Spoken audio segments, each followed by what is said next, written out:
మాజీ మంత్రి గంటా శ్రీనివాస్ ట్వీట్ చేశారు. ఆ ట్వీట్ పై తెలుగుదేశం పార్టీ అధిష్టానం ఆగ్రహాన్ని వ్యక్తం చేసింది. విమాన సర్వీసులపై జాప్యానికి సంబంధించి విమాన సర్వీసుల జాప్యంపై గంటా శ్రీనివాస్ ట్వీట్ చేయడం జరిగింది.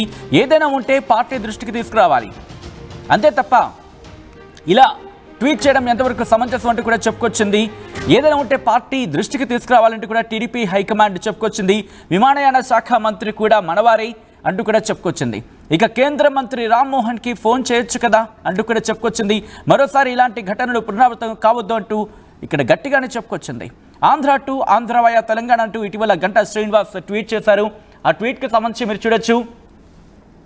మీరు చూస్తే కనుక అదిగోండి, ఆంధ్ర టు ఆంధ్ర వయా తెలంగాణ. ఆంధ్రప్రదేశ్ ఆర్థిక రాజధాని విశాఖ నుంచి ఆంధ్రప్రదేశ్ పరిపాలనా రాజధాని అమరావతి చేరాలంటే తెలంగాణ రాజధాని హైదరాబాద్ మీదుగా వెళ్లాల్సి రావడం బాధాకరం. ఉదయం 8 గంటలకు విశాఖ ఎయిర్పోర్ట్ నుంచి వచ్చిన నేను విమానంలో హైదరాబాద్ ఎయిర్పోర్టుకు చేరి అక్కడి నుంచి విజయవాడ విమానం క్యాచ్ చేసి గన్నవరం ఎయిర్పోర్టులో దిగేసరికి మధ్యాహ్నం 1 గంట అయింది. గౌరవ ముఖ్యమంత్రి శ్రీ నారా చంద్రబాబు నాయుడు గారితో సాయంత్రం సమావేశం కావడానికి విశాఖ నుంచి బయలుదేరిన సిఐఐ, ఫిక్కీ వంటి ట్రేడ్ ప్రతినిధులు కూడా నాలాని హైదరాబాద్ మీదుగా విజయవాడ చేరారు.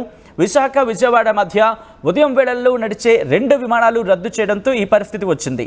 దురదృష్టవశాత్తు ఈరోజు మంగళవారం కావడంతో వందే భారత్ రైలు కూడా ఆ అంశానికి సంబంధించి కూడా ప్రస్తావించిన పరిస్థితి.